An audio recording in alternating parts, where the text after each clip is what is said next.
With a population of over 300 million, it's perhaps unsurprising that the USA has been the stage for multifarious abhorrent acts. In today's compilation, we explore just a few.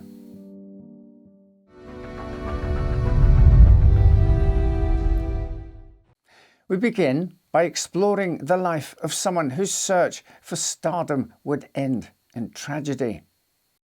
Dorothy Ruth Hooks Stratten, known professionally as Dorothy Stratten, was born on February 28, 1960 in Vancouver, British Columbia. Her parents emigrated to Canada from the Netherlands, but would eventually split up, and by 1977, Stratten was attending Centennial High School while also working part-time at her local Dairy Queen restaurant to help support her mother and siblings. It was while working a shift here that the then 17-year-old met a 26-year-old club promoter and pimp, Paul Snyder. This meeting would quickly prove to be a fateful one. He was a would-be tough guy that had the build but not the nerve. Seen as just a punk by the gangsters he looked up to, and on one occasion being hung upside down from the 30th floor of a building by loan sharks when he failed to cash up. The look was enough to catch Dorothy's eye, however, and Snyder groomed the young Hooks Stratten, convincing her to take part in a nude photo shoot at 18, for which she had to convince her mother to sign the release form. Snyder then sent the photos to Playboy magazine, and later in 1978, she was chosen as the finalist in the 25th anniversary Great Playmate Hunt. Things began to move fast for Dorothy, and in August of that year, she left Vancouver for the bright lights of Los Angeles. Snyder would join her in October, and despite warnings about him from her friends, a few months later the pair were married. Her bonds with the shady Snyder weren't the only ones being strengthened, as her ties with the Playboy empire also grew. She arrived at the Playboy mansion as part of the Playmate Hunt, where she was said to be very shy, naive and uncomfortable with the casual nudity around the place. Several of the Playmates took her under their wing and protected her from several of Hugh Hefner's friends they considered to be predators. She would have several photo shoots for Playboy, however, and worked for a time as a bunny girl at a Playboy club in downtown LA. By this time, she had also had a few small roles in TV shows like Buck Rogers and Fantasy Island, along with a handful of film appearances. Stratten had met Playboy creator Hugh Hefner several times since being chosen, and along with encouraging her acting career, he also made it clear he was not a fan of Snyder, who he saw as nothing more than a hustler. 1980 saw Stratten have her first and only starring role in a movie, the low-budget sci-fi flick Galaxina. During the shoot, Snyder acted as Stratten's de facto chauffeur, acting coach and manager, controlling every facet of Dorothy's life. Things were often heated between the two, and this didn't go unnoticed by her Galaxina co-stars. In March, she flew out to New York to work on the comedy film They All Laughed, where she would feature alongside Audrey Hepburn and John Ritter, amongst others. The director of this film was Peter Bogdanovich, who would go on to direct films such as Paper Moon and Mask. Knowing that this was a big opportunity for her, and not wanting Snyder to mess things up, she told him that the director had insisted on having a closed set, where only the actors and crew would be allowed. This wasn't just to stop Snyder from making a mess of her career, however, as she had secretly begun an affair with Bogdanovich. Stratten returned to California in April, where she was announced as being Playboy's Playmate of the Year for 1980. Hugh Hefner in a speech stating that Dorothy is rather something special, really quite unique.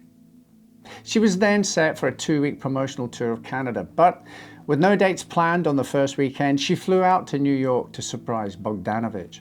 When she returned to begin the Canada tour, she wrote a letter to Snyder, who was still in Los Angeles. In the letter, she asked for more freedom in their relationship. Upon receiving the letter, Snyder phoned Stratten and flew into a rage when she answered. He then flew out to meet her on the final dates of her tour. The tour was ending in Vancouver, so Stratten could rest and see her family. But Snyder coerced her into making several appearances at clubs he had worked for in the past, pocketing all the appearance fees for himself. This period proved to be the final straw for Stratten. She flew back out to New York to complete filming for They All Laughed, and Snyder returned to LA. Snyder found it harder to get hold of Dorothy until a few weeks after their first anniversary, when he received another letter. This one stating that from this point they were now physically and financially separated.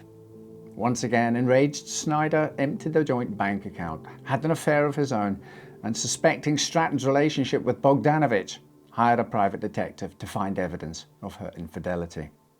Being a foreign national in the US without a green card, Snyder was unable and perhaps unwilling to find a job. And once he had burned through the cash in their account, he began selling Stratten's Playmate of the Year prizes at marked down prices so as to make some quick cash. Filming for They All Laughed finished in July and production wrapped, and after spending 10 days on holiday in the UK together, Stratten and Bogdanovich returned to his Bel Air home.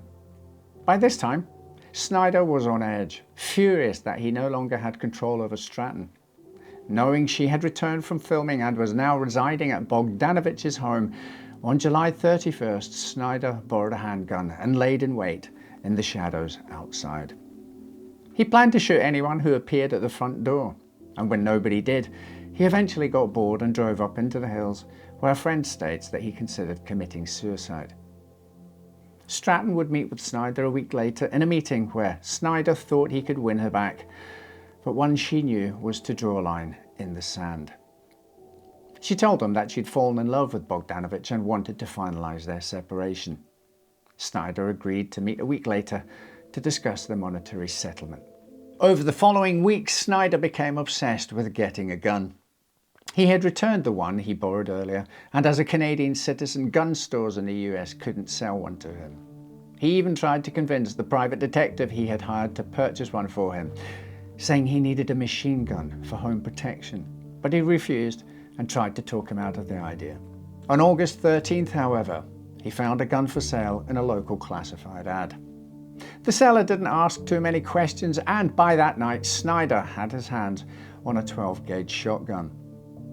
When talking to friends about it, he cryptically said he was going to take up hunting. Noon the next day, and Stratten was coming to the end of a meeting with her business manager discussing the settlement.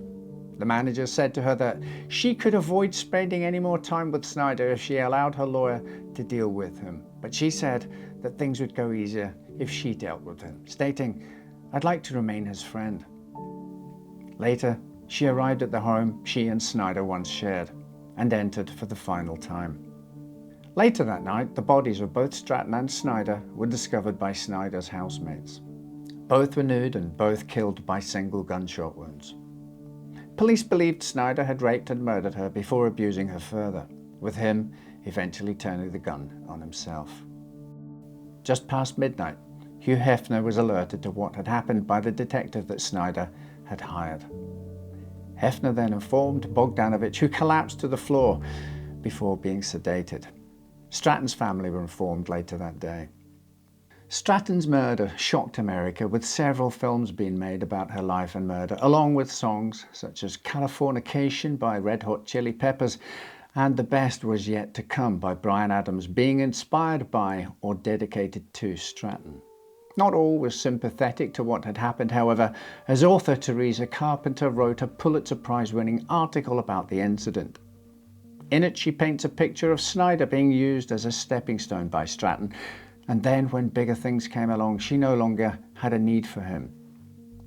The article also paints Hugh Hefner and his empire as potential causes for what transpired.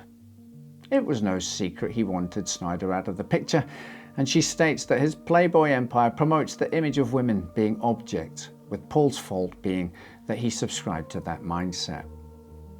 As for the film that Stratten and Bogdanovich had been working on before her death, They All Laughed had a limited release and received little publicity push from the studio.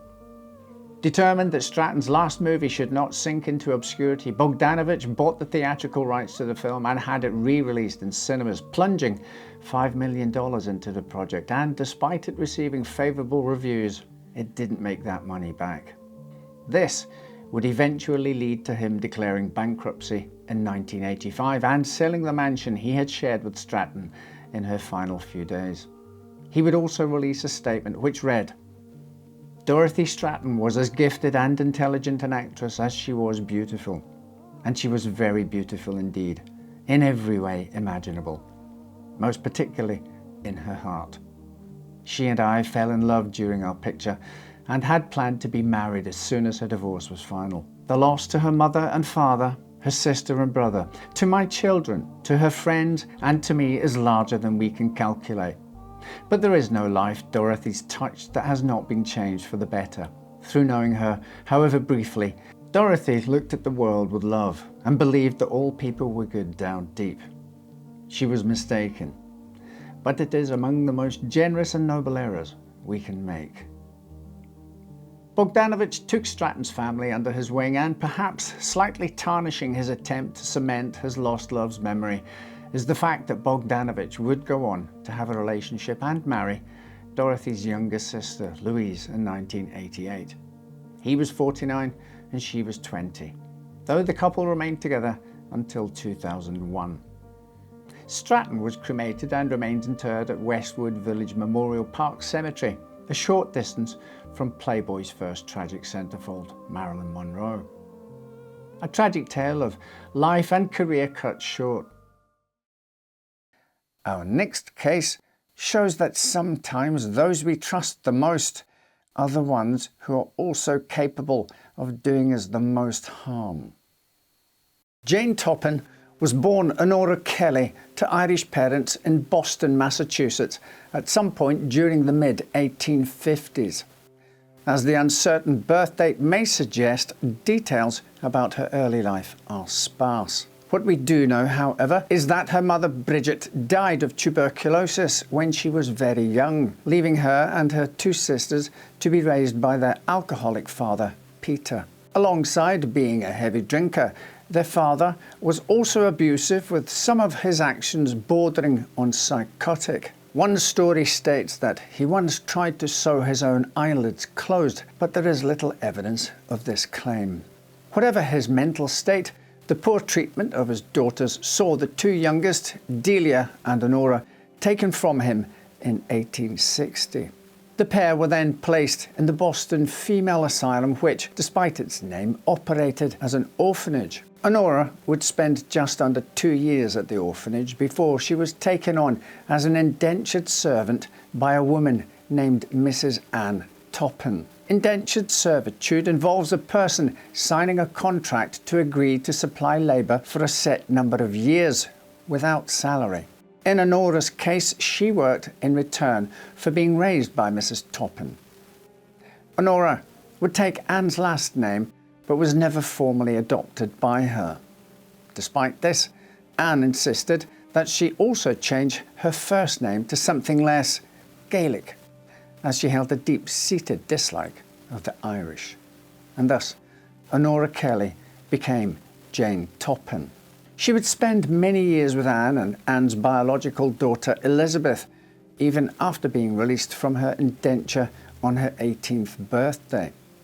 Indeed, she would continue working as a servant, though now receiving pay, even after Anne passed away and Elizabeth got married. It wouldn't be until 1885 that Jane decided it was now time to leave the Toppan household. She also decided that she no longer wished to be a servant, and so enrolled at the Cambridge Hospital's nursing school in 1887. She quickly found herself working many 12-hour days, but she faced them without complaint and often with a smile on her face. This demeanour led to her receiving the nickname Jolly Jane. This image was a far cry from the first time Jane had pursued academia. After leaving the orphanage, she was enrolled in a school but found it difficult to make friends. This was largely down to her penchant for telling tall tales and spreading barbarous falsities about those she disliked. Despite her newfound popularity, Jane still had a habit of spreading gossip about those she disliked, and on at least 2 occasions this led to the subject of her stories being expelled. Her patients, however, were largely spared when it came to Jane's tales, not because she liked them all, but because if she took a dislike to one, she'd simply take the situation into her own hands. You see, While she liked many of those placed in her care, Toppan felt that the older patients were a burden. She would openly state that she thought there was no use in keeping them alive, and so she began to run her own experiments on them. Jane was particularly interested in pharmacology, the science of drugs and their effect on living systems. When left unwatched, she would often administer large amounts of opium to elderly patients and observe how they reacted. While these so-called experiments initially caused illness and sedation, they would soon result in death. Instead of guilt for her actions, the death gave Toppan a sick buzz, and she and the poisonings continued. She began to administer atropine in an effort to elicit a more convulsive reaction and at the same time obfuscate the presence of the opium. It's thought that during her time as a student nurse, Toppan killed at least 12 patients. Others she would bring to the brink of death before nursing them back to health to fool her peers into believing she was a skilled practitioner.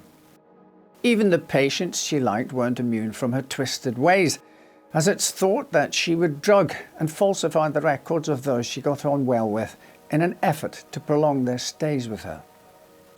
In 1889, Jane's nurse training came to an end, but she still needed to serve an amount of time before she could qualify for a nursing license. To this end, she managed to land a position at the Massachusetts General Hospital. Things started well for Jolly Jane, but the staff at Massachusetts General kept a closer eye on patients and their records than those at Cambridge. On several occasions, Jane's tampering with medical records and the high dosages she was giving to patients was spotted by her superiors.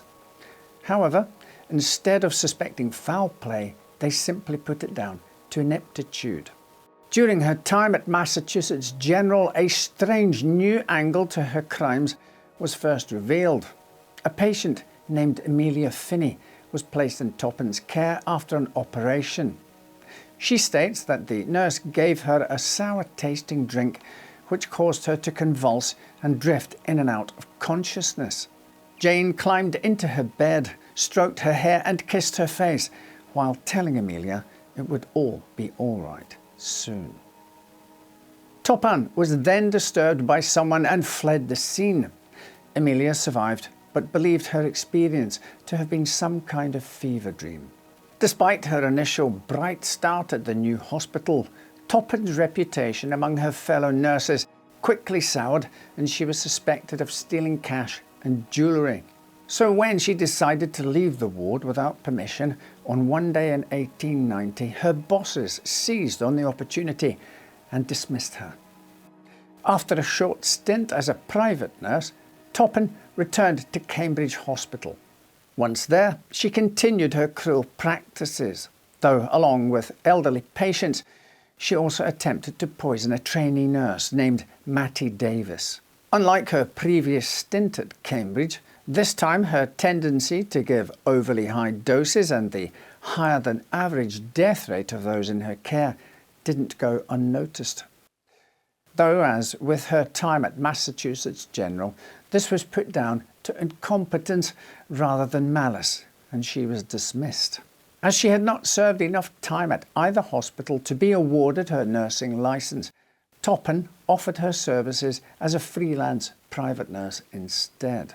The switch proved to be a prosperous one for Jane, and despite numerous claims of her stealing from patients, by 1895 she had become one of the most successful private nurses in Boston. This boom didn't put a stop to her murderous ways. Toppan was now lodging at an address on Wendell Street in Cambridge, along with the landlord, Israel Dunham, and his wife, Lovely. By all accounts, the couple seemed to be well liked, but according to Jane, 83-year-old Israel was feeble and fussy, so he became her next victim. 2 years later, Lovely would meet the same fate. By now, Jane felt untouchable and murder had become second nature, while her victims to this point were people she had no real connection to. Her next murder would be much closer to home. In 1899, she went on vacation. renting a cottage on Cape Cod. This was a regular getaway for Jane, but the reasoning behind her latest visit wasn't just to get some rest and relaxation. This time she had invited her foster sister Elizabeth to stay with her.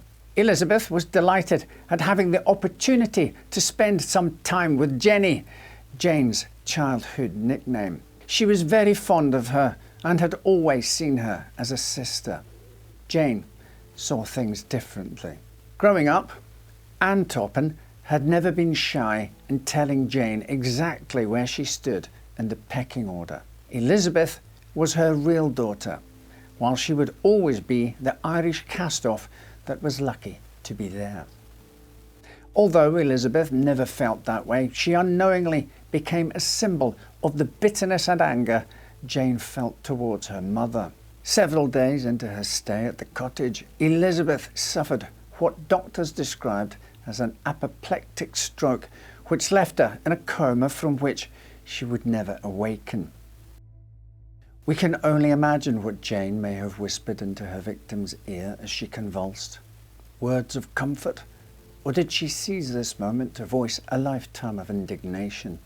You'd be forgiven for thinking that with the death of the last person connecting Jane to her unhappy childhood, her lust for murder may have been satiated. However, you would be wrong. Even before the death of Elizabeth, Jane had been setting her sights on her next victim. Moving further away from her earlier MO of ending the lives of those she saw as serving no use, her next victim's use was all too evident. In fact, it was the reason Jane wanted her gone. Myra Connors was, she believed, good friends with Toppan. She was also the matron of St. John's Episcopal School, a position that provided a good regular wage, an apartment and a maidservant. Jane coveted the job, and so when Myra fell ill, she was quick to offer her services. Unsurprisingly, Myra Connor's condition quickly deteriorated. At her funeral, the murderous nurse played the role of a distraught friend as she spoke to the Dean of St. John's.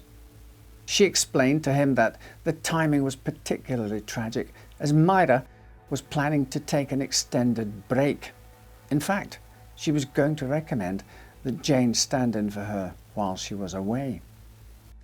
The Dean offered her the role, and after taking a few moments to reflect, Jane said she would accept, stating she owed it to Myra. Her nefarious plan had worked, and she now had the role she had so desired. But it wasn't to last, and she was asked to resign after a year due to her poor management skills. This setback would have left her furious, and woe betide anyone who should dare to get on the wrong side of her. Unfortunately, a woman also named Mattie Davis chose this moment to have a pointed conversation with Toppan. Mattie and her husband Alden owned the cottage on Cape Cod where Jane had murdered her sister. After Elizabeth's death, the couple waived any rent owed for that year. That was in 1899. It was now 1901, and despite her still using the property, Jane was still not paying rent. In an effort to rectify the situation, Mrs. Davis travelled from Borne to Boston to talk things out face to face. She found Jane boarding with a couple named Eliza and Melvin Beadle. Mattie then had a brief conversation with the nurse before Jane went to fetch her a glass of fizzy water. As she drank it, she may have noticed it had a strange sour flavour. Toppan had laced the water with morphine. She would often use carbonated water to help disguise the taste. When Mrs. Davis took ill, the Beadles allowed her to stay in a spare room. When a doctor arrived to check on her, Toppan took him to one side and explained how the diabetic Mattie had eaten a cake not long after her arrival. With seemingly nothing to be suspicious of, and with a capable nurse already on site, the doctor left Mattie in Toppan's care. The devilish Jane toyed with Mattie, varying the doses of the drugs she gave so as to keep her in a hellish limbo before eventually ending her life. Touched by the care they believed Jane had shown their matriarch during her final days, The Davis family invited her to stay with them.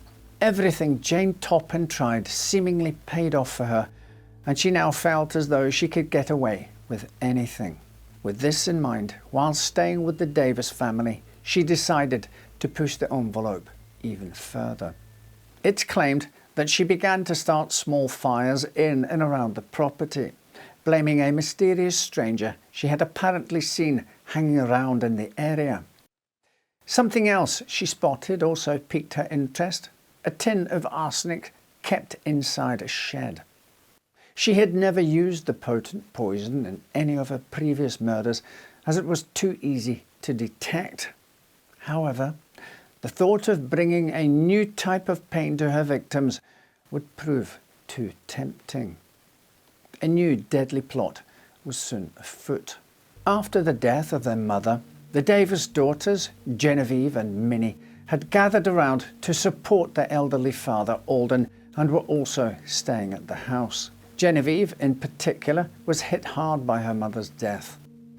Where most would see a person in need of support, Jane saw an opportunity. To Alden and Minnie, she feigned worry for Genevieve, expressing fear as she had apparently spotted her looking at the tin of arsenic in the shed. With the seeds planted, once again, no one suspected Toppan, when days later, Genevieve died from arsenic poisoning. With the taking of one's own life being a taboo subject at the time, her death was recorded as heart disease. Perhaps hoping to secure the holiday home on Cape Cod permanently, or simply driven by bloodlust, Jane Toppan's efforts to wipe out the Davis family continued. 2 weeks after Genevieve's death, Jane put an end to her father Alden, his death being put down to grief. It would be mere days before Toppan completed the annihilation of the Davis family with the final victim, Minnie. Toppan asked her to sign a piece of paper relieving her of any debt owed for renting the holiday home on Cape Cod. Minnie refused, and her fate was sealed. As a final insult, because the first large dose of morphine Jane had given her left Minnie unable to swallow, she administered the fatal dose via an enema. Doctors put her death down to exhaustion.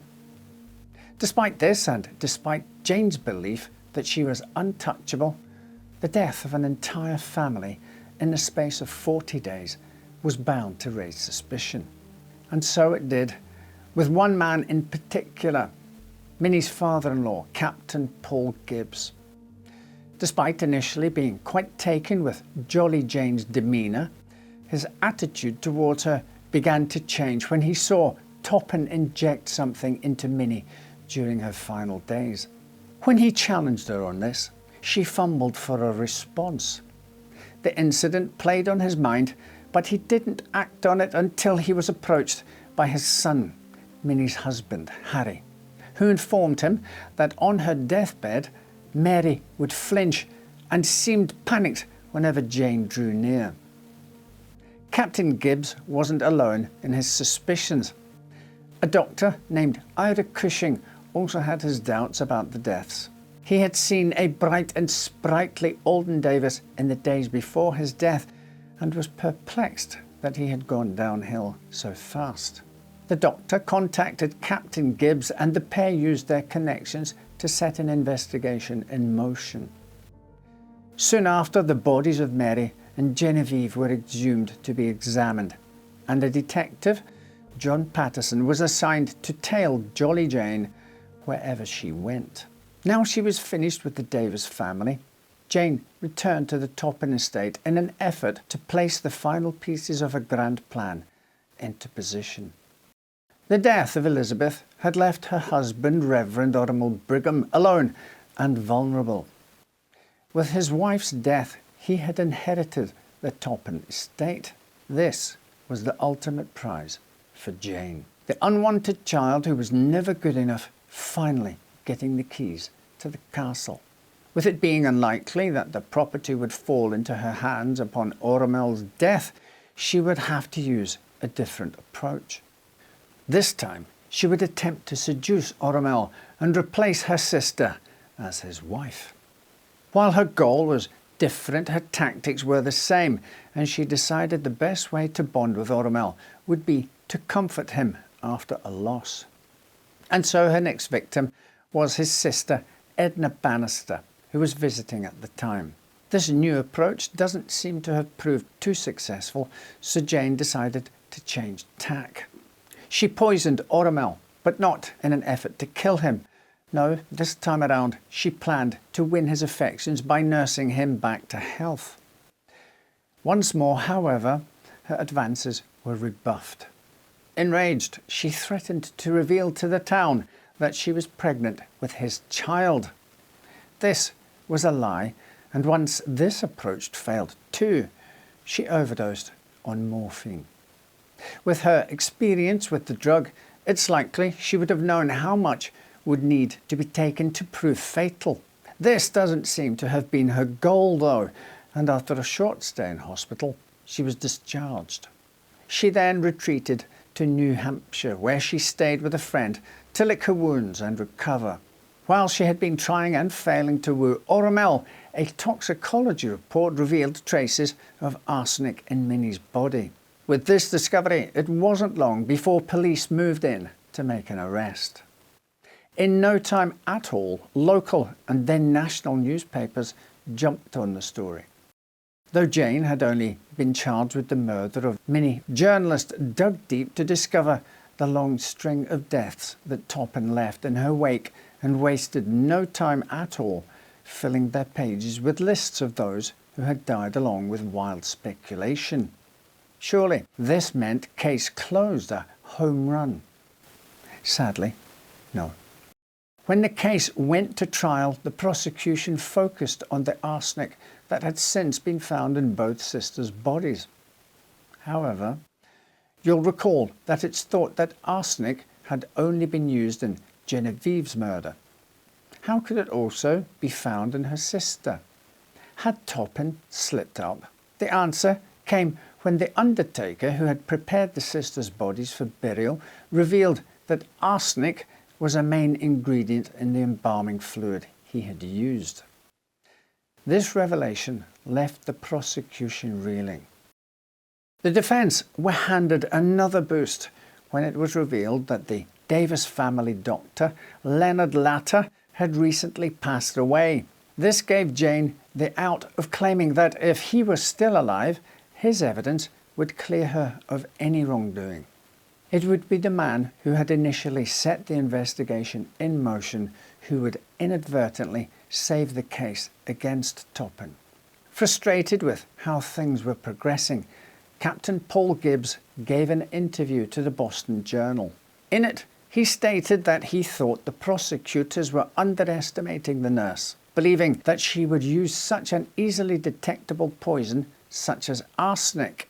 He posited his belief that she had, in fact, used a mixture of morphine and atropine in the murders, and that the motive may have been financial, as $500 Alden Davis had on his person at the time of his death had disappeared.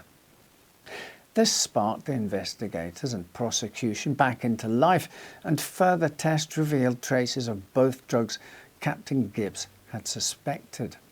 A pharmacy owner also came forward, stating he had sold Toppan a large amount of morphine. Now armed with a growing mountain of evidence, the prosecution pushed for a grand jury session to decide if a raft of new charges could be brought against Jolly Jane. The session took place in December 1901, and the jury quickly came to the conclusion that there were grounds for Jane to be indicted on these new charges, which included the murder of Alden Davis.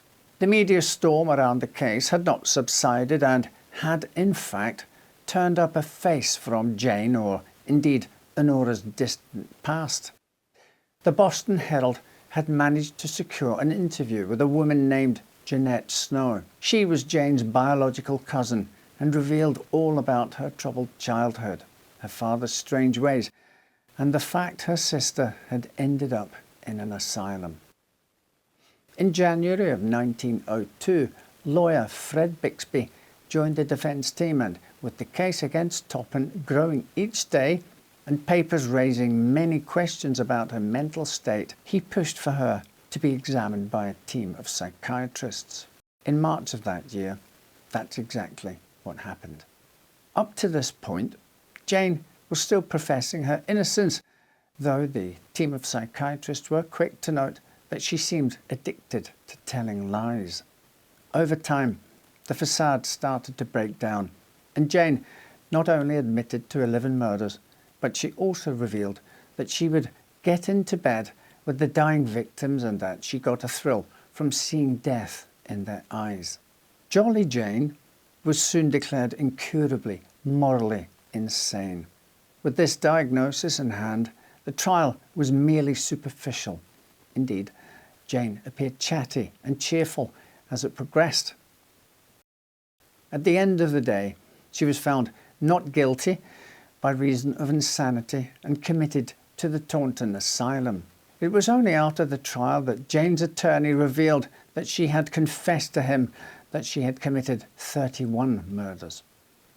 Jane herself would later reveal to papers, quote, "I have given the alienists and Herbert Parker the names of 31 persons I killed. But, as a matter of fact, I killed many more whose names I cannot recall. I think it would be safe to say I killed at least 100 from the time I became a nurse at a Boston hospital where I killed the first one, until I ended the lives of the Davis family." End quote. Initially, Jane seemed to take to life inside Taunton rather well, perhaps believing she could leave after a few years of good behaviour. This wasn't to be, however, and eventually asylum life began to get to her. She pleaded that she was nothing like the other inhabitants of Taunton.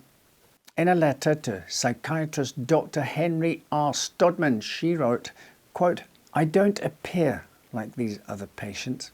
I can read a book intelligently.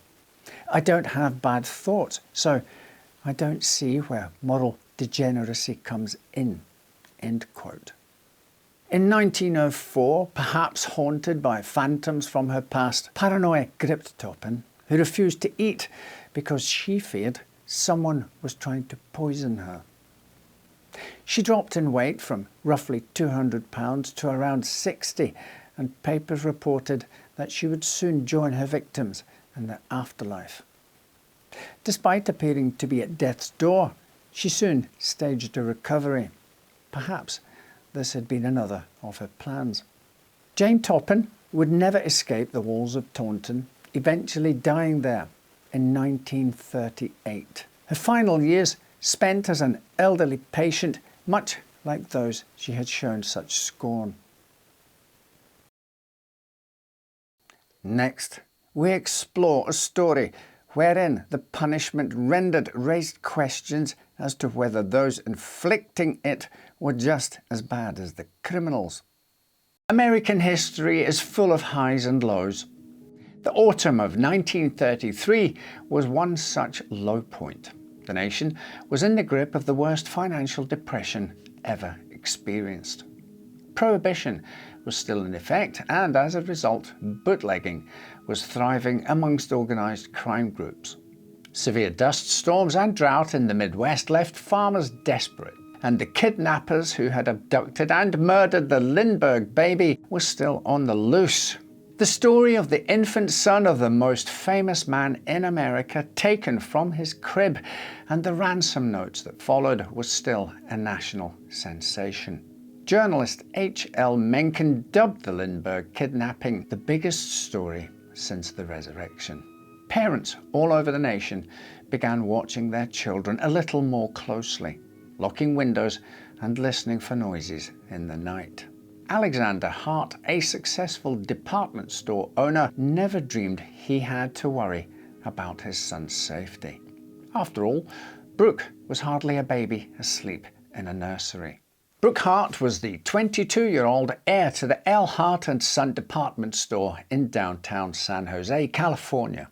It was one of the area's most successful and well-known businesses, and Brooke stood to inherit it all. The store, located at the southeast corner of Market and Santa Clara Street, had been opened by Leopold Hart, a French immigrant in 1866.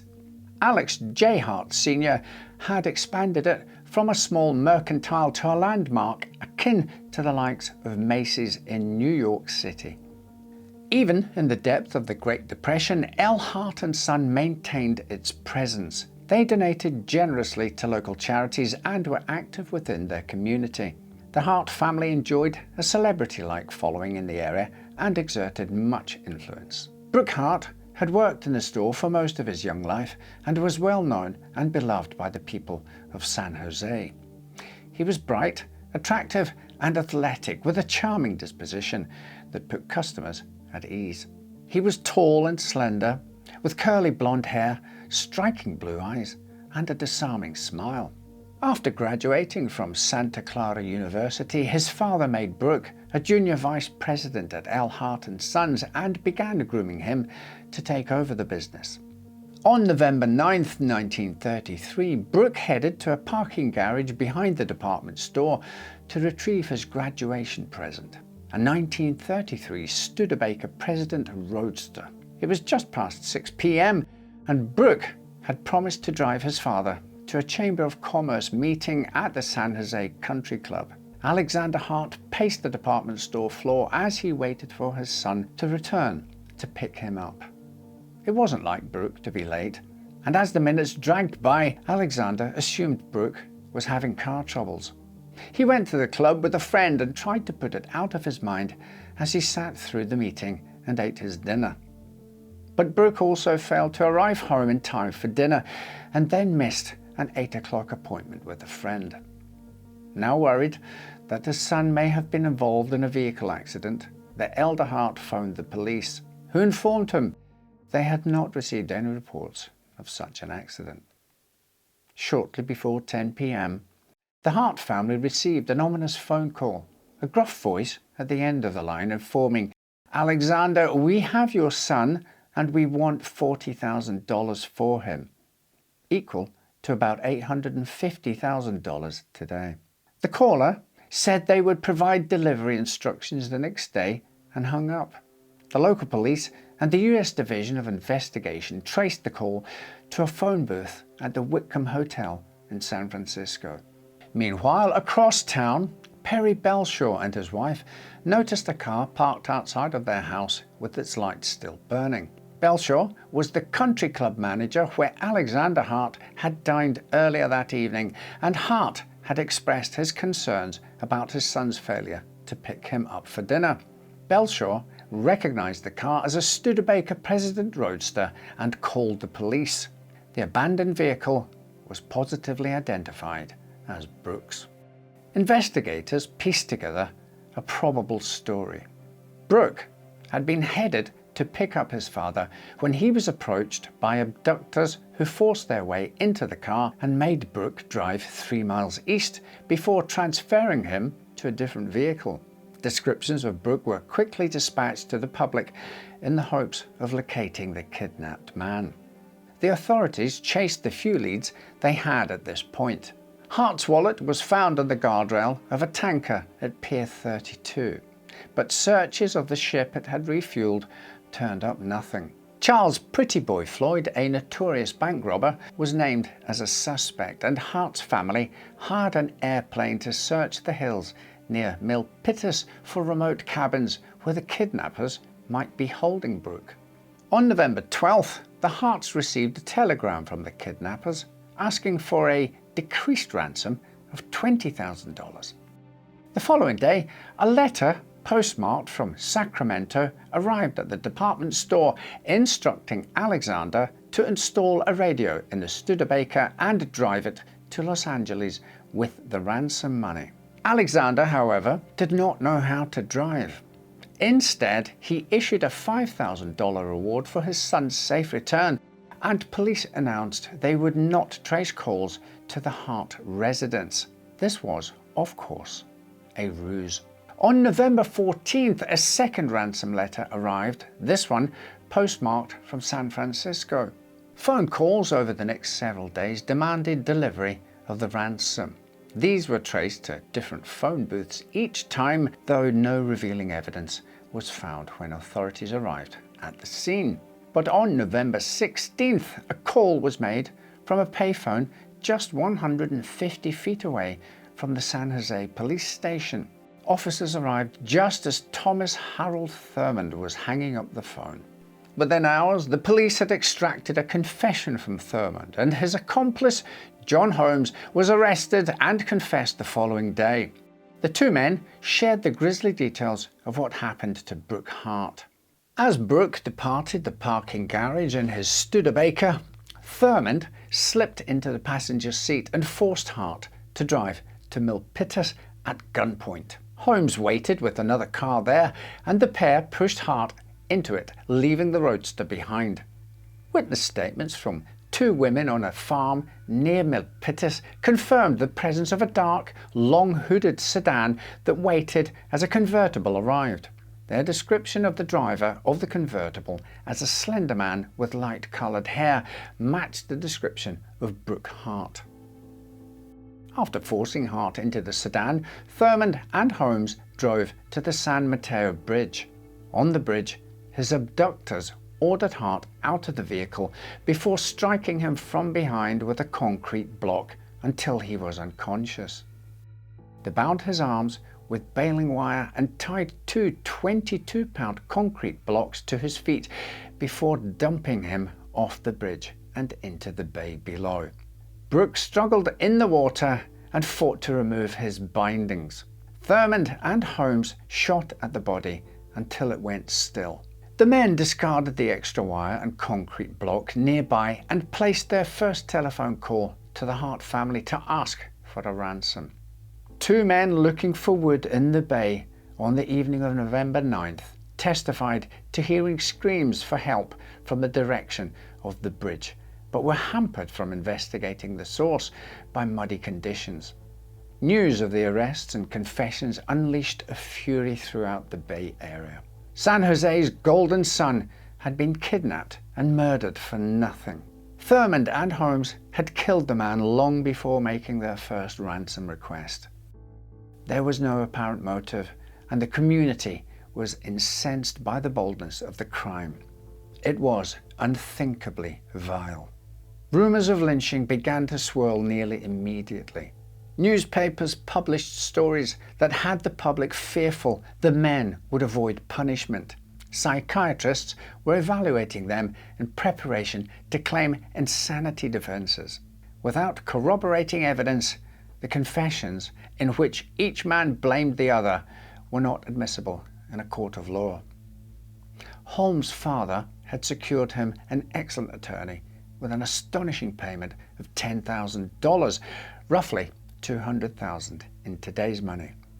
By now, however, a mob was forming outside the San Jose jail, and California Governor James Rolfe refused to dispatch the National Guard to protect the prisoners. On November 26th, Brooke Hart's body was discovered by two duck hunters a half-mile south of the San Mateo Bridge.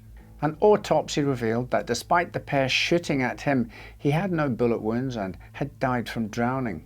Word spread through Northern California more quickly than anyone thought possible.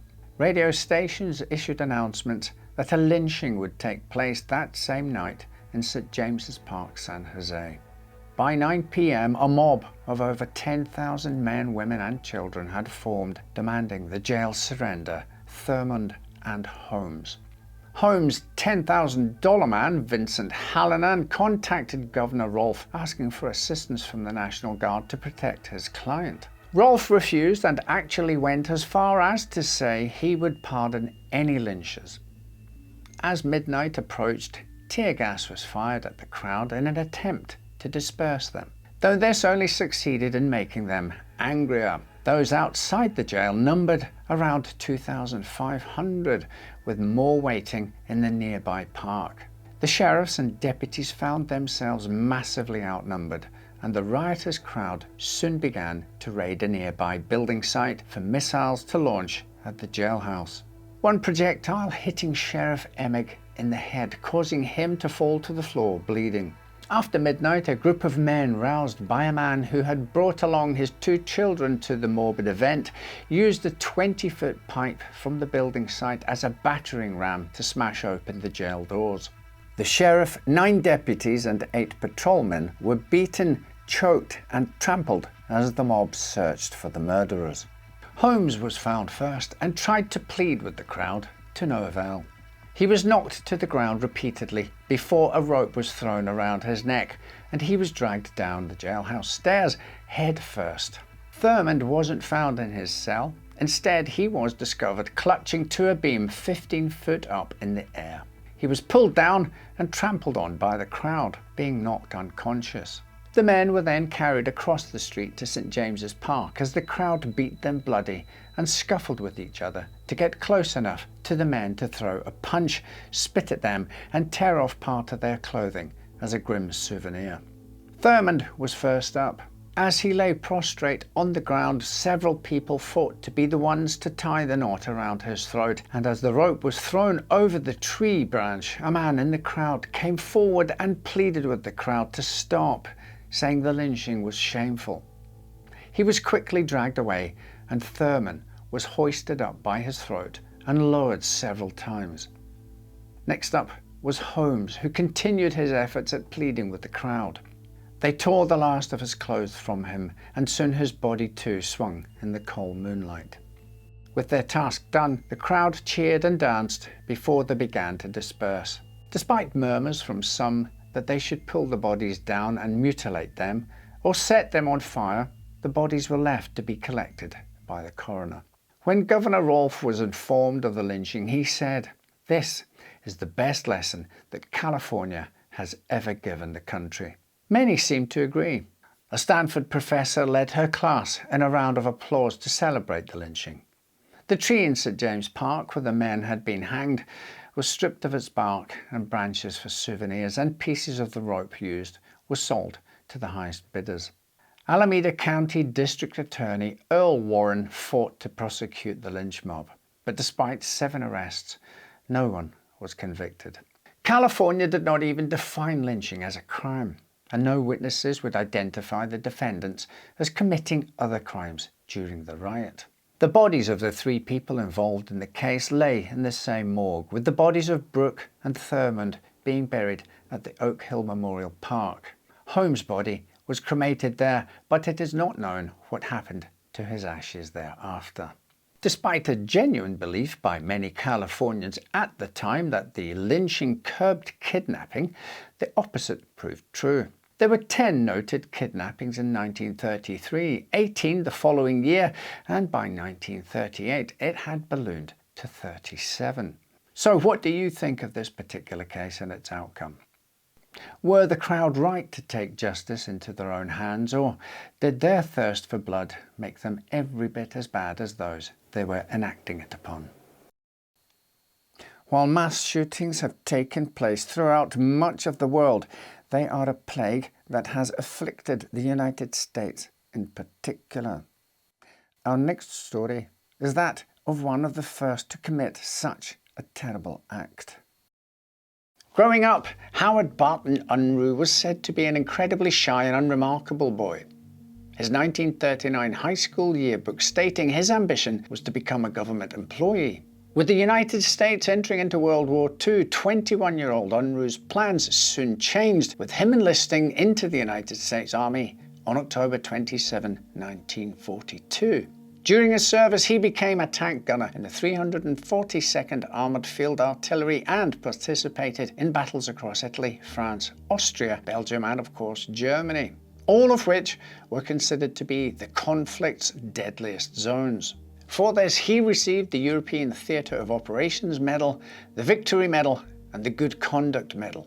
Despite his stellar service, Unruh's section chief noted that he displayed a disturbing passion for guns and marksmanship, as well as for keeping meticulous notes on the enemies that he killed on the battlefield. Unruh was honourably discharged after the war and returned to New Jersey, where his mother lived. However, his relationship with his family quickly deteriorated, with his younger brother Jim later claiming that his military service had changed him drastically. Unruh decided to enroll in the Temple University School of Pharmacy in Philadelphia. Dropping out after just 1 month, he claimed that he found it difficult to adjust to life as a college student due to his poor physical condition. He went back to New Jersey but failed to find employment. Living off his mother's meagre income as a worker in a nearby soap factory, Unruh spent his days reading the Bible and pottering about the house. He also amassed a small collection of pistols, knives and bullets, and converted their basement into a target range where he frequently went to practice shooting.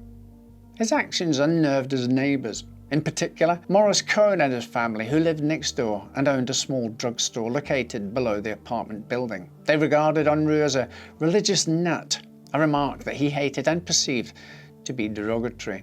Comments like this only served to fuel his anger towards his neighbours. He complained that the Cohens frequently shortchanged him and that a shoemaker who lived in the block buried his trash too near their property. His deteriorating relationships with his neighbours came to a head in the early morning hours of September 6, 1949, when Unruh, disappointed after a disastrous date with a man, arrived home to find that a fence that he had recently installed had been removed. It may have been a small and even petty insult, but for him, it was the last straw in a long list of grievances that he had against the Cohens. According to Smithsonian Magazine, quote, for a couple of years, Unruh had been contemplating killing several of his Kramer Hill neighbours over petty squabbles, perceived slights and name-calling, all of which fed into his psychosis. Unruh thought the world was out to get him, so he decided to enact revenge on his little corner of it. Unruh was awakened at around 7 a.m. by his mother, who had prepared him a breakfast of fried eggs and milk. In response, he held a wrench above her head threateningly, which caused her to flee to a neighbour's home. Frida Unruh would still be there an hour later when gunshots rang out across the block. Fearing that her son was somehow involved in it, she reportedly fainted. Unfortunately, her mother's instinct wasn't wrong. After eating breakfast, Unruh had armed himself with a 6-inch knife and tear gas pen that contained 6 shells. He also encased a German Luger pistol that he secured with 2 clips and 33 loose cartridges, which he felt would be enough to kill his intended targets. Aside from the pharmacist Morris Cohen, he also planned to shoot the barber Clark Hoover and tailor Thomas Zagrino and the shoemaker John Pilachik, all of whom were neighbours that he believed had been mocking him behind his back. With that, the lanky 28-year-old Howard Unruh, dressed in a brown suit and heavily armed, walked out of his family's home and into the shoemaker's store, where he callously shot 27-year-old Pilachik twice while a young child hid behind the counter. He then went inside the barber shop next door, where 6-year-old Oris Smith was sat on a hobby horse having his hair cut by Unruh's next target, Clark Hoover. Unruh shot and killed them both. Upon exiting the barber shop, Unruh fired at a boy in a window and into a tavern located across the street, which was owned by Frank Engel. Fortunately, he missed both times. This did nothing to deter him, though. Unruh's main targets were the Cohens, and he headed to the drugstore where 45-year-old insurance salesman named James Hutton was exiting the establishment. Unruh asked Hutton to excuse him, but he didn't move fast enough for Unruh, who shot and killed him. Upon hearing the gunshots, the Cohens had attempted to flee to their upstairs apartment with 38-year-old Rose, putting their son, 12-year-old Charles, inside a closet before locking herself in an adjacent one. However, Unruh managed to gain access to the room they were hiding in and shot 3 times into the door of Rose's hiding place before opening the broken door and firing into her face. He also shot and killed her mother-in-law, 63-year-old Minnie, before confronting 40-year-old Morris on a porch roof, shooting him in the back, which caused him to fall to the pavement below. His death and the massacre of his family failed to quench Unruh's thirst for blood. He left the drugstore and walked out into the middle of the road, causing a passing car to slow for fear of hitting him. He walked up to the vehicle and shot at its driver, killing 24-year-old television repairman and war veteran Alvin Day. Unruh then made his way to the tailor shop where he hoped to find Thomas Zagrino. Instead, he found Tom's wife, 28-year-old Helga Zagrino, who got down on her knees to beg for her life, but to no avail. He made his way to the local food store.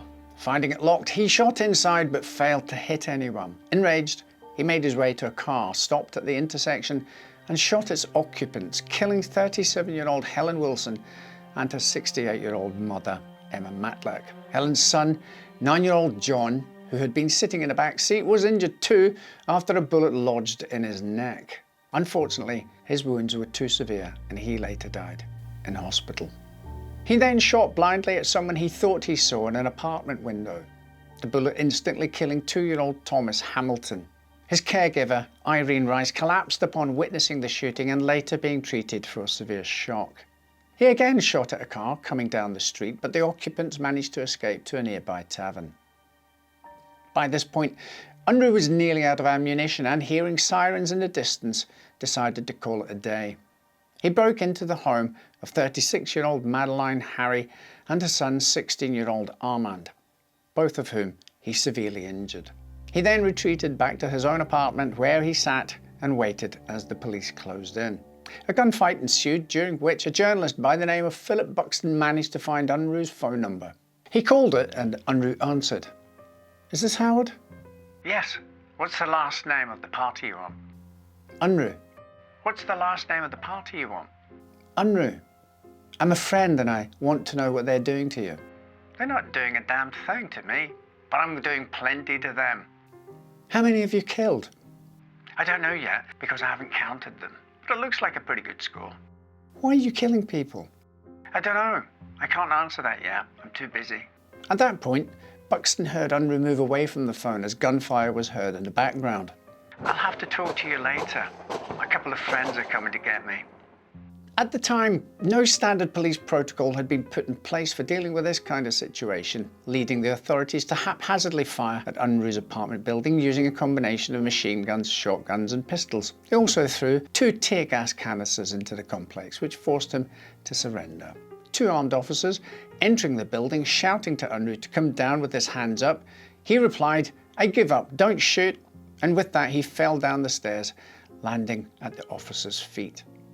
As he was patted down and cuffed by police officers, one asked him if he was a psychopath. In response, Unruh calmly said, quote, "I am no psycho, I have a good mind." But the killing spree that he had just committed seemed to say otherwise. In the space of 20 minutes, Howard Unruh had killed 13 people and severely injured 4, in what has come to be known as the Walk of Death. During his interrogation, Unruh reportedly admitted to the killings and even supplied the authorities with helpful details. His interview was cut short though when blood was found on his seat. He had received a bullet wound either from the shootout with the police or when one bar owner returned fire during his rampage. Unruh was treated for his wound, then voluntarily transferred to Trenton Psychiatric Hospital, where he was placed in the ward reserved for criminally insane patients. The following weeks would see him interviewed and examined by teams of psychiatrists, all of whom attempted to understand why an otherwise unremarkable war veteran had embarked on a killing spree. Their reports were concealed from the public eye and were only released half a century later in 2012. According to Smithsonian Magazine, quote, "He cold-bloodedly explained everything, listing the neighbours who had wronged him and describing each murder with little emotion. He claimed to feel sorrow for the children he'd killed, but the doctor's notes indicate he didn't seem remorseful. Unruh went so far as to say that murder is a sin and I should get the chair. He would never face the electric chair or time in prison. Instead, psychologists diagnosed him as suffering with paranoid schizophrenia and found him to be criminally insane. So on October 20th, 1949, a judge signed an order of commitment based on the diagnosis, and Unruh was interned at Trenton Psychiatric Hospital with his father, Sam, paying the required fee of $15 a month for his upkeep. He was also regularly visited by his mother, Frida, until she passed away in 1985. In 1993, an elderly Unruh was transferred to the facility's geriatric unit, which had fewer restrictions. He lived out his days there and died at age 88 on October 19th, 2009, 60 years after his tragic walk of death. His last public words while being interviewed by a psychologist were, "I'd have killed 1,000 if I had enough bullets." Many contemporary experts believe that Unruh's diagnosis was a farce. and that he would have been found legally sane had he committed his killing spree today. Regardless of whether he was genuinely insane, Howard Unruh's actions on the morning of September 6, 1949 were a dark foreshadowing of the tragic mass shootings that would plague America in years to come. In a strange twist of fate, in 2018, student Carly Novell survived a mass shooting at her Parkland High School by hiding in a closet. Her grandfather was none other than Charles Cohen, the boy who had survived Unruh's rampage by also hiding in a closet many years earlier. Clara Phillips was a ferocious woman who would do anything to keep her man, even if it meant committing murder. Clara Phillips was born Clara Ann Weaver in Waco, Texas on June 3, 1898. Her parents, John and Anna, would have 5 children in all, with Clara being the second youngest. There are claims that there was a degree of violence in the Weaver home, but it's unclear if this stemmed from her parents or siblings.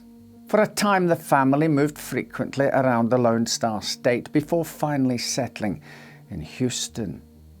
Clara was in her teens by this point, with all that entails.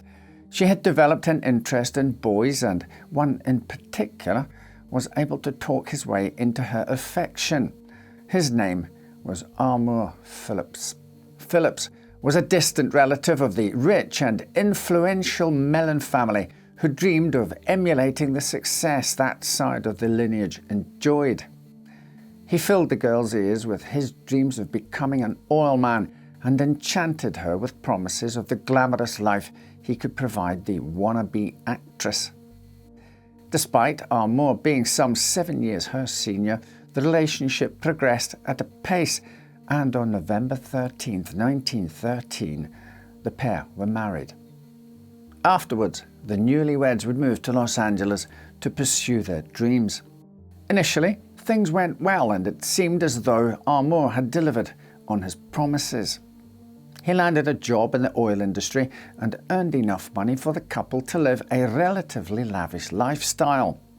The couple were even able to hire servants.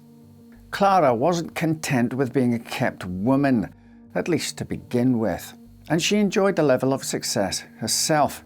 She had been hired by director Max Sennett, creator of the Keystone Cops amongst other things, to appear as one of the Sennett bathing beauties. Think early 1900s Playboy. She had also worked as a chorus girl at the Hollywood Pantages Theatre, though it's claimed that while she worked there, she got into a fight with a fellow dancer and attacked a stagehand with a knife.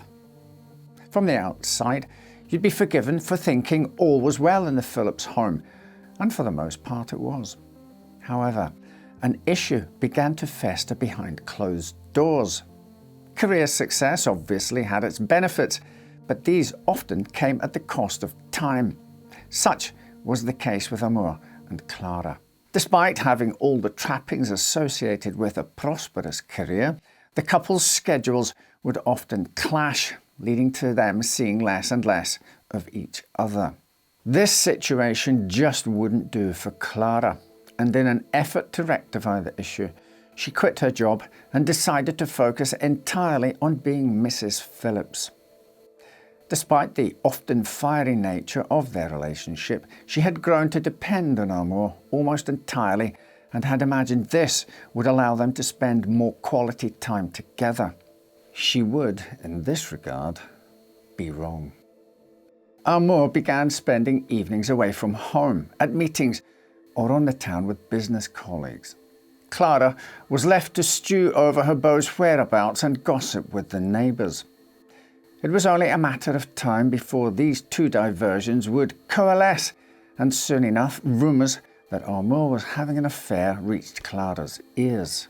Her apparent love rival was 19-year-old bank teller Alberta Gibson Tremaine Meadows.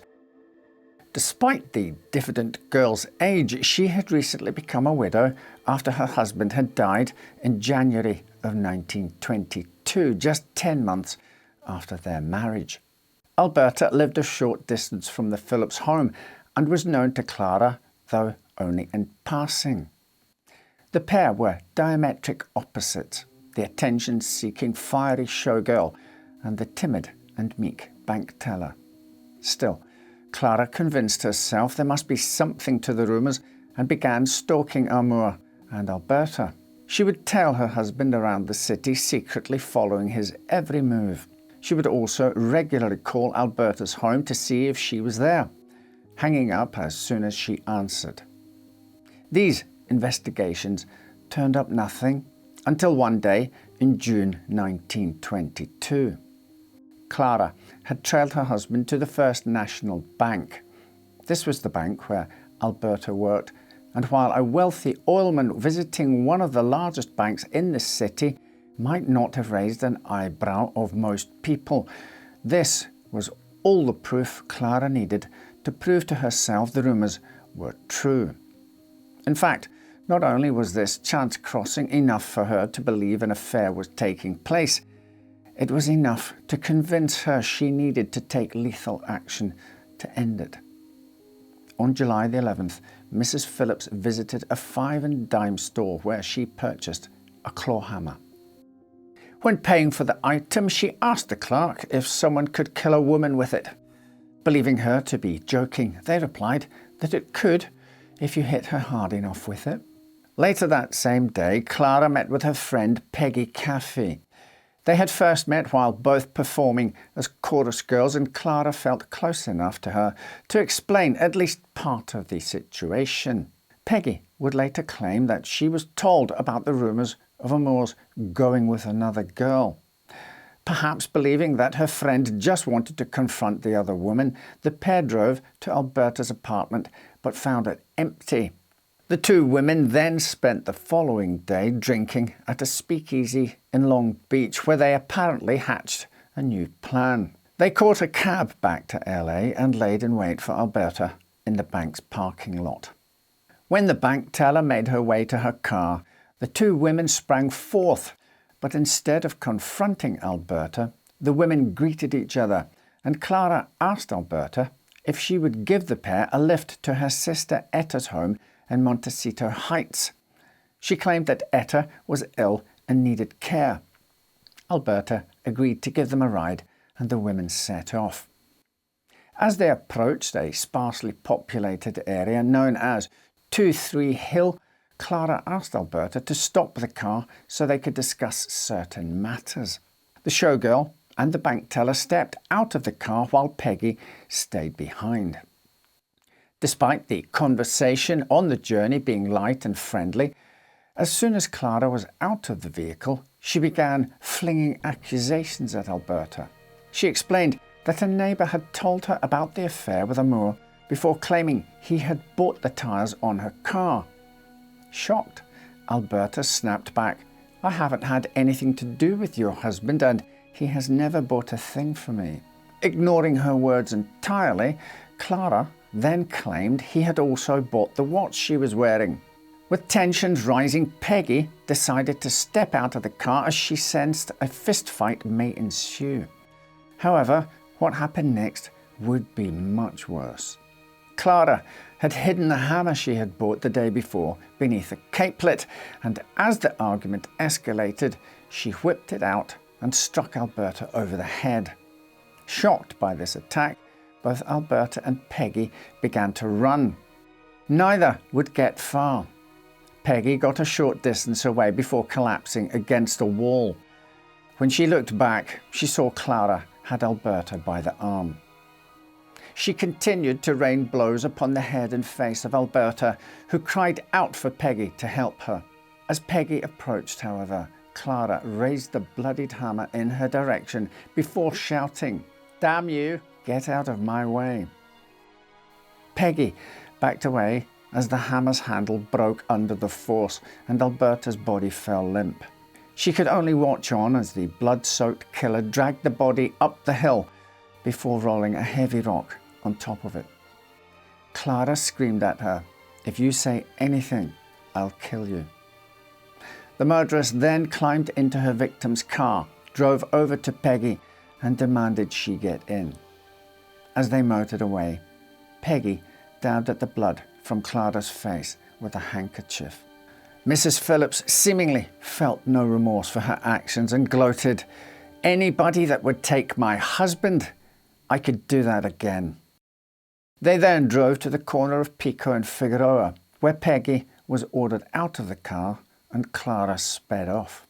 The Tiger Woman, as she would become known, then brazenly drove her victim's car through the streets of LA and back to her home. There, still covered in Alberta's blood, she walked into the kitchen where she found Amor. With a smile on her face, she gleefully informed him of what had just transpired, stating, quote, "Well, old kid, I've killed the woman you loved, and now I'm going to cook you the finest meal you ever ate." End quote. She explained that she had had enough of Alberta's home breaking and had beaten her brains out. Amor might have believed this was some kind of morbid fantasy if she had not been stood there covered in blood with what remained of the weapon still clenched in her hand. Shocked by this revelation, Amor denied the affair before realizing something had to be done if his wife was to avoid arrest. He ran Clara a bath, helped her clean the blood off, burned some of the clothes she had been wearing, and insisted she move the dead girl's car away from the house. Clara set off in Alberta's car, tailed by Amor, dumping the victim's vehicle 35 miles east of Los Angeles in Pomona. They then returned home, but Amor soon decided it would be best for his wife to leave town. This new plan would involve Clara catching a train to El Paso, Texas. She was then to cross the bridge to Juarez, Mexico, where she would wait for Amor to get his affairs in order in LA. He'd then join her, and the pair would travel deeper into Mexico. At the station, Amor saw his wife off with a kiss on the first leg of her journey to El Paso, but the plan would quickly fall apart. Now left alone with his thoughts, the gravity of the situation quickly began to weigh on Mr. Phillips. Alberta's body had already been found, along with the hammer's handle, and the story filled local newspapers. Perhaps fearing for his own future, Amor decided the best course of action was to meet with his lawyer, John Hass. Hass advised him that the best course of action would be to tell the police everything. Investigators descended upon Haas' office and found Amor in tears. He told them what he knew of the murder and how, with his help, Clara had fled. With this information, the Tiger Woman was captured in Tucson, Arizona by Detective Jesus Camacho. She was found asleep in her carriage traveling under the pseudonym Clara Maguire. Mrs. Phillips was confronted by a familiar face on her train journey back to LA. Peggy Caffey had also come forward to the police, and they now asked her to identify the woman and confirm her version of events. As the chorus girl recounted the horrific murder, Clara simply sat silently, a menacing smirk sneaking across her face. She was then taken to the LA County Jail, where she was held on suspicion of murder before formally being charged with the murder of Alberta Meadows on July the 17th. The trial began on October the 20th, 1922, and drew massive attention. This seemingly delighted the would-be actress, who sat smiling and unmoved through witness testimony and statements made by the victim's father and sister. Reporters focused on her good looks, and her defense painted her as a faithful and loving wife. Indeed, one reporter, Jessie Carlson, became obsessed with the defendant and believed everything she had to say. Peggy Caffey testified, with newspapers hanging on her every word. When it came time for Clara to give her side of the story, however, she insisted that Peggy had landed the fatal blows. According to Mrs. Phillips, she and Alberta had gotten into a fist fight, and when it seemed Alberta had the upper hand, Peggy leapt from the car and struck her with the hammer. This version of events was almost universally rejected, even by Clara's own defense, who instead claimed that Mrs. Phillips had committed the murder during an epileptic seizure. on November the 16th, 1922, after 24 hours of deliberations, a jury found Clara Phillips guilty of murder. However, they further went on to state they believed it to be murder in the second degree, and instead of death, Clara was sentenced to 10 years to life. Despite the likelihood that this was the best case scenario for her, Clara's desire for freedom proved too much of a temptation. On December the 5th, 1922, a matron was sent to check in on the Tiger Woman in her cell on the 3rd floor of the LA County Jail and found it empty. 2 bars had been sawn from the window, and it would later be claimed Clara had made her way to the roof of the building before making her way down to the street and away in a waiting vehicle. Police feared for the trial's star witness, Peggy Caffey, and upon arriving at her property, they discovered tyre tracks that matched those at the jailhouse. However, Peggy had already left town. A nationwide search for the fugitive quickly ensued. Her husband denied any involvement, but police theorized from their previous escape plan that she may have fled to Mexico. They eventually discovered that a woman closely related to Amour had sent a sum of money to a man in Mexico City. This man was Jesse Carson, the reporter who had become obsessed with Clara. Reports from the area stated he had been seen with 2 women. The group, which consisted of Jesse, Clara and her younger sister Etta, kept moving but would eventually be captured in Tegucigalpa, Honduras. While being held there, Clara tried to enlist a group of teenage boys to aid in another escape. However, this plan was quickly stamped out by authorities. Once back in the US, details of the initial escape were revealed. Clara had convinced the love-struck Jesse to smuggle a saw into her cell, which she used to remove the bars. She had then planned to flee with him and travel the world as Mrs. Carlson. The pair spent weeks under the noses of LA police, with Clara disguising herself with a pair of eyeglasses. When things began to heat up, they travelled to Texas and Louisiana before making their way to Veracruz, Mexico, where they met up with Etta. On June the 2nd, 1923, Clara began serving out her sentence at San Quentin prison. Her previous shenanigans ensured that the guards kept a closer eye on her. Initially, she unsurprisingly found prison depressing and even attempted to take her own life. Eventually, however, she resigned to her fate. She decided she would become a model prisoner in the hope of securing an early release. For a time, Amour continued to support his wife, and the couple would exchange letters and make plans for their future after Clara's release. In a 1931 interview, she stated, quote, "I don't know whether I killed Alberto Meadows or not, but if I did it for mother love. I fought with Alberta on the top of Montecito Drive to protect the only love I have ever known. I did what any mother in the world would do if she saw her baby being taken from her. Amour L. Phillips is my baby. He has been my only baby. He is my very life, and when I realized he was being taken from me, I fought, so that I might always have him." Despite her actions to keep him, the couple's relationship gradually broke down, with Amour moving out east. How would Clara cope without the love of her life, her baby? The answer was quite well, actually. In prison, she had begun studying to become a dental assistant, and while learning her trade, she would meet burglar Thomas Price.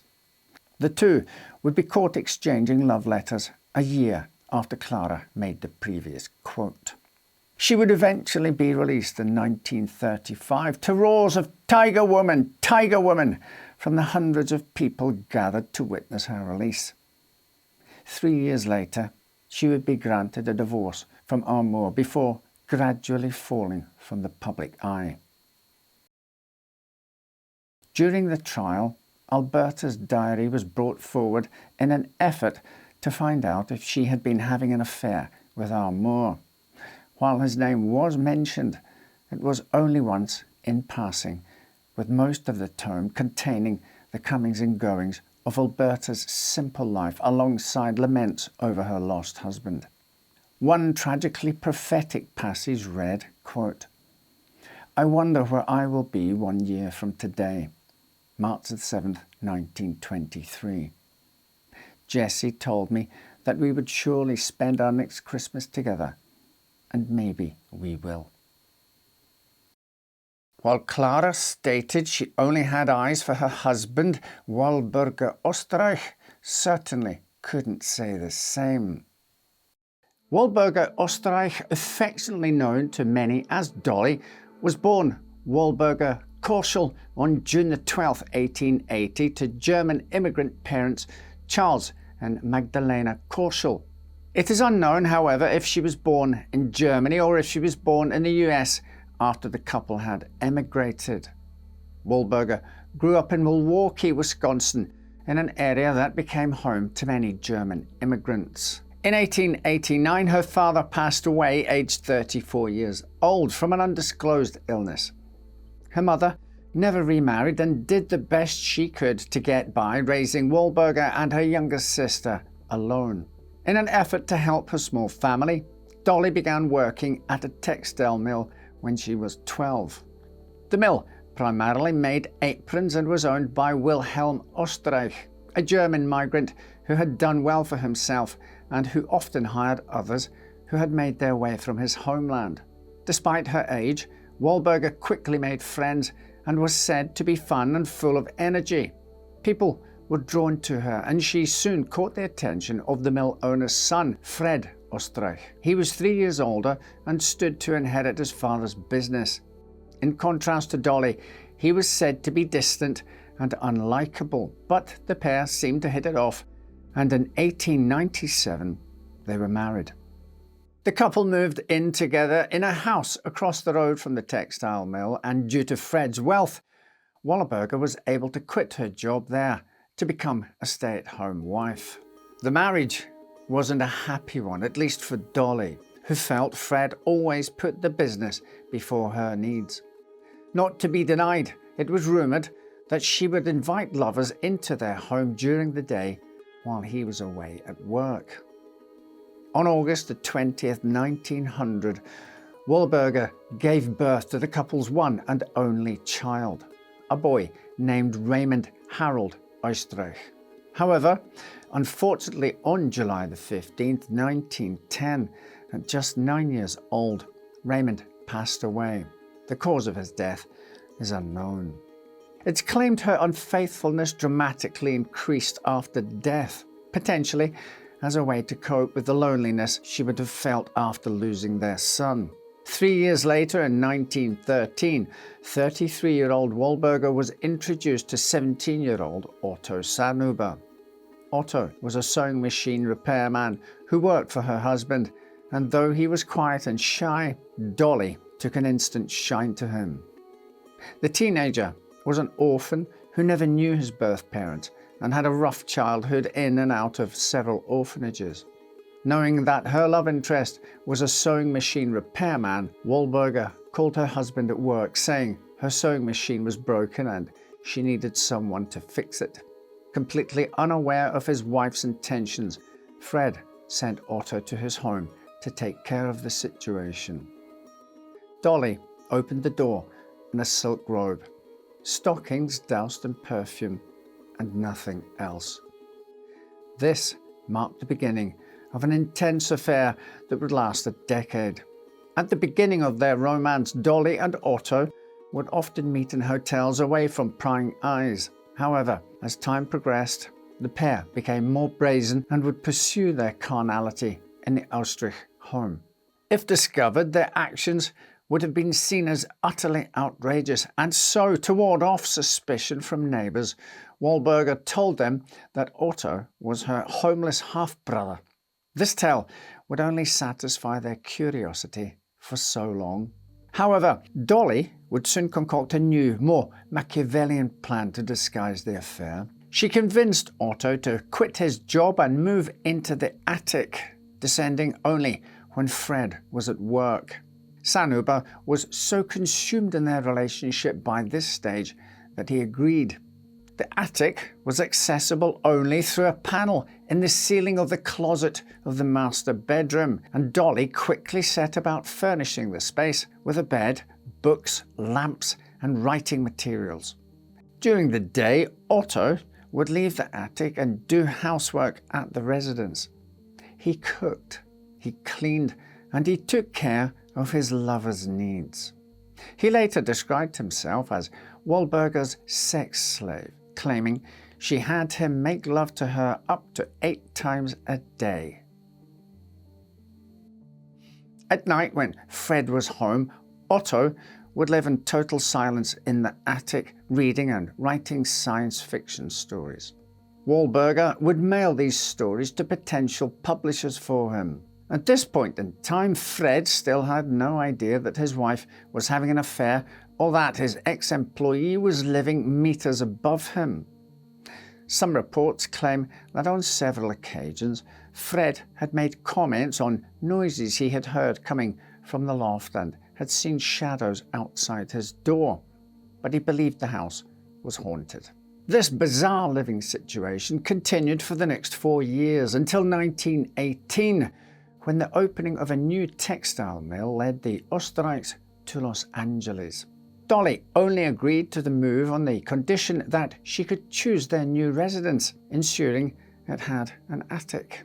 She prepared her lover's new nook and sent him ahead so as to have him already installed in the property on her and Fred's arrival. As bizarre as this may seem, it wasn't the first rodeo for the pair. While in Milwaukee, the Osterreichs moved house several times. Each time, Dolly would ensure the new property had an attic or hidden room. The Osterreichs' marriage was already on the rocks, and the move to LA only served to add fuel to flames. Fred was an alcoholic, and the move saw his drinking grow heavier. This led to arguments between he and Dolly, growing more frequent and more violent, eventually turning deadly in bizarre circumstances. At 11 p.m. on August 22nd, 1922, Otto heard Wahlberger and Fred return home after an evening out with their friends. The pair were arguing loudly, and as the argument escalated, Otto heard a loud thump. Fearing his lover's life was in danger, Otto raced down from the attic and retrieved 2 pistols from the dresser in the master bedroom. He then entered the room where the fight was taking place. Fred saw Otto and immediately recognized him, and putting 2 and 2 together, he became furious. Things quickly became physical, and during the struggle, Otto shot Fred 3 times, killing him instantly. Without skipping a beat, the lovers quickly set about making it seem as though Fred had been killed as part of a home invasion. Dolly gave Sanhuber cash and valuables from around the house. He then locked her in a closet and retreated to the attic before the police, roused by the gunshots and now Dolly's screams, arrived at the home. She told them that she hadn't got a good look at the burglars, but they had come in, shot her husband, and then they pushed her into the closet and locked it. The case initially perplexed authorities, but Dolly's version of events didn't sit right with Detective Herman Klein. Though with little evidence against her, Mrs. Osterreich was left to her own devices. With the death of her husband, she had inherited a small fortune which she used to buy a new house. She also hired a lawyer, Herman Shapiro, with whom she promptly started a relationship. For a time, life continued much as it had done before, with Otto hidden in a secret room in the new property, while Herman and his lover went about their life below. However, it would soon become apparent that Dolly had made numerous incriminating mistakes. Firstly, in an effort to dispose of the murder weapons, she had given them to two people, her neighbour, J. Farber, and another of her lovers, actor Roy Clum. She told them both she wished to get rid of the weapons in case police mistook them as the ones used in the murder. Her second mistake was to give the diamond watch, which she said had been stolen from her dead husband, as a birthday gift to Herman Shapiro. These actions would come back to bite Mrs. Osterreich in July 1923. Clum, who had thrown the weapon he was given into the La Brea tar pit, had apparently tried to extort money from Dolly to keep him silent. When she refused to pay, he and Farber, who had become fearful of potential repercussions, told the police their stories. Another nail in the coffin came when Detective Herman Klein, who had visited the Osterreich property several times, noticed the watch on Shapiro's arm. He explained where it had come from, and Dolly was promptly arrested. It would be during her stay at the LA County Jail that she would make her third mistake. On July 14th, Shapiro paid Dolly a visit. She was led into the attorney's room, and there she beckoned Herman to a corner where their conversation couldn't be heard. Her face was full of terror as she explained that she hadn't slept that night through fear. She told Shapiro about Otto, stating that no one must know about him before asking, quote, "Go to the house and to my room and to the clothes closet, and then drum on the wall with your fingernails, and then he will appear. Do not be afraid of him. You do not know him, but he knows you. He is innocent. He will not harm you." End quote. Shocked and perhaps a little disbelieving, Herman did as he had been asked, later stating, quote, "I went to the house, entered the bedroom, but did not rap. I whistled from sheer nervousness. The closet door was open. Suddenly, I saw an arm extend itself from the wall, and a voice said, 'Hello, Herman. Don't be afraid of me.'" End quote. Otto, excited about talking to someone other than Dolly for the first time in 10 years, proceeded to tell Shapiro everything about his life to that point.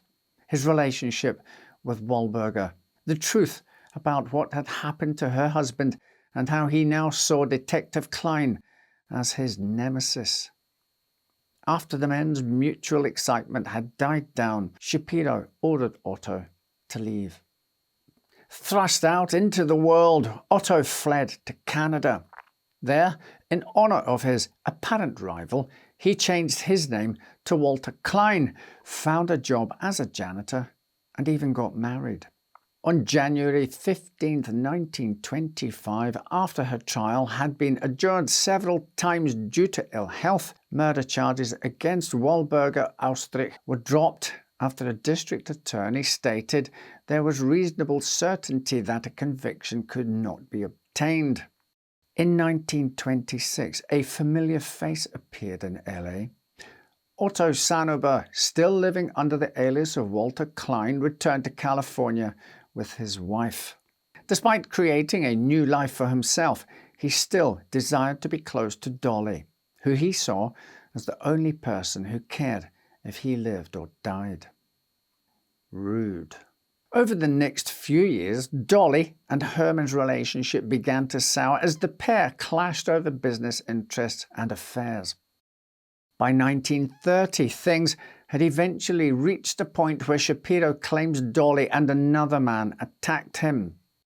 Furious and potentially fearing for his life, he went to the police and spilt his guts about the murder of Fred Austrich and the man in the attic.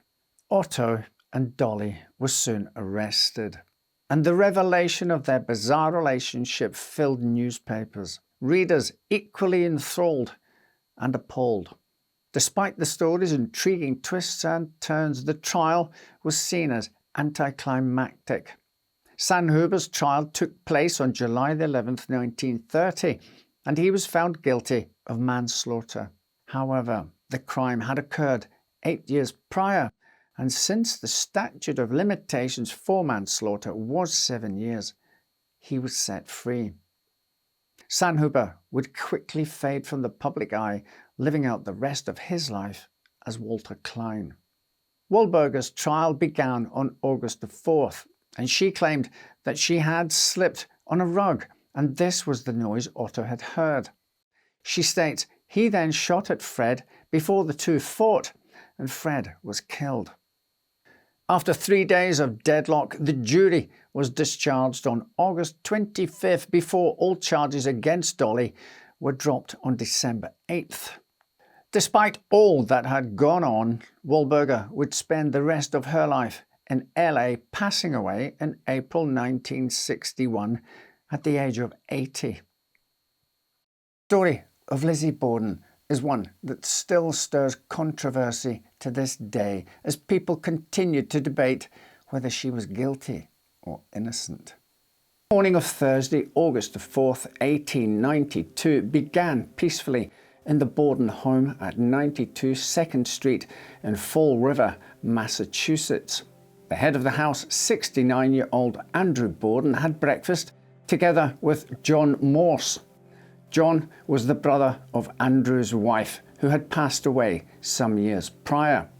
He had been visiting Andrew to talk business. When they had finished their meals, both men headed out to run some errands around 9 a.m. Meanwhile, Andrew's new wife, Abby, went upstairs to make the bed in the guest room where John had slept the night before. Andrew returned home a short while later at about 10:30 a.m., but strangely, he couldn't open the front door. As he knocked, the family maid, Bridget Maggie Sullivan, rushed to unlock it. She found it jammed, but was eventually able to open it and let Andrew in. He then headed to the parlour to have a nap on a couch while Maggie climbed the stairs to her third-floor room to rest before continuing her daily chores. About a half hour later, Maggie heard a frantic call from downstairs. "Maggie, come quick! Father's dead! Somebody came in and killed him!" It was Andrew Borden's 32-year-old daughter, Lizzie, who had just walked into the parlour and discovered her father's bloodied body on the couch with severe head wounds. A horrified Maggie then ran outside and across the street to alert the family physician, Dr. Bowen. Meanwhile, neighbours who heard Lizzie's screams called the police while others gathered around the family home to see what was going on. Soon, Lizzie was bombarded with questions about the whereabouts of her stepmother, Abby. But Lizzie explained that her stepmother had left the house earlier to visit a sick friend. But as Maggie returned to the Borden home with Dr. Bowen, it became evident that wasn't the case. While the doctor examined Andrew's body, Maggie went upstairs and discovered Abby Borden lying face down in a pool of blood on the floor of the guest bedroom. Similar to her husband, Abby had horrible wounds from a hatchet-like weapon. A medical examiner later determined the killer had struck Abby 19 times and Andrew 11. The blows had completely severed Andrew's nose and bisected one of his eyes. It appeared that Abby had been killed first, around an hour before her husband. But why would anyone want the Bordens dead and killed in such a brutal manner? The residents of the Fall River were both terrified and outraged, pressuring the police to solve the case as quickly as possible. The problem was there were no witnesses, no evidence, and no leads to follow. On top of that, the doors of the family home had been locked at the time of the murders. Still, the police initially searched for the potential suspects outside the close circle of the victims. There were speculations about a Portuguese immigrant who had been seen with a hatchet and a tenant who had a grudge against Andrew Borden. But none of these theories led anywhere. Over the course of the investigation, however, something else began to catch the police's attention. Lizzie Borden was constantly changing her story. The investigators didn't have any reason to suspect Lizzie, but as her version of the events was different every time she told it to someone, the police couldn't help but feel something was not right. First, Lizzie claimed she had been outside in the barn looking for a piece of iron when she heard alarming noises from inside the house. A couple of hours later, Lizzie said she didn't in fact hear anything but just walked inside and discovered her father's mutilated body. Many officers took a dislike to Lizzie's attitude and also stated that she seemed very calm for someone who had been through something as horrific as she had. However, the officers' investigations were far from perfect. When initially called to the scene, they failed to conduct a proper search of Lizzie or her bedroom because she told them she felt unwell. They did, however, search the basement of the property where they found 2 hatchets, 2 axes and a hatchet head with broken handle. Curiously, it seemed as though someone had tried to dirty up the broken hatchet in an effort to make it seem as if it had been in the basement for some time. None of these items were removed from the Borden household by the police on the day of the murder. The following night, a friend of Lizzie and her sister Emma, Alice Russell, stayed at the house along with John Morse. An officer would later state that he had seen Lizzie and Alice enter the cellar. Both women then went back upstairs, but Lizzie returned and seemed to have been bent over a sink. As the investigators dug deeper, they learned that Lizzie had tried to buy poisonous hydrocyanic acid prior to the murders. When questioned, Alice Russell had also said that she walked in on Lizzie tearing up her dress. She then explained to Alice that she was going to burn it because it was covered in paint. The day before, August the 6th, Lizzie had been told that she was a suspect and police had finally seized the hatchets from the basement. The last straw was an inquest hearing on August the 8th, during which Lizzie acted erratic and often contradicted herself. Upon retelling the story several times, she said she was in the dining room when her father returned, then in the kitchen and finally coming down the stairs. She also said she had helped to take her father's boots off before putting his slippers on. However, photos from the crime scene clearly show he was still wearing his boots when the attack took place. 3 days after the inquest, she was arrested and on December the 2nd, charged with the murders of Andrew and Abby Borden. For many, Lizzie's guilt was obvious. All the evidence seemed to point to her. She even had a motive. Get rid of the stepmother she and her sister Emma had never liked and inherit a considerable amount of money. Andrew Borden wasn't a poor man, but the fact that Lizzie was part of the upper class also made many doubt if someone like her could actually commit such a heinous crime. During the trial that started in New Bedford on June 5, 1893, Lizzie never took the stand, but played the part of distressed daughter, even fainting at the sight of her father's bludgeoned skull. The victim's terrible injuries also raised the question of how Maggie, the maid, hadn't found Lizzie covered in blood if she really had killed her father just moments earlier. There were even witnesses who testified seeing Lizzie leaving the barn at the time of the murder. In the end, the case that seemed almost airtight was poked full of holes, not least because of the poor investigation. On July 20th, 1893, after just an hour and a half of deliberation, the jury acquitted Lizzie Borden of the murders of her father and stepmother. Following the not guilty verdict, Lizzie told the reporters she was the happiest woman in the world. Since that day, people have continued to debate whether Lizzie Borden really was innocent after all, or did she just get away with the brutal double murder? After the whole ordeal, Lizzie lived the rest of her life relatively peacefully.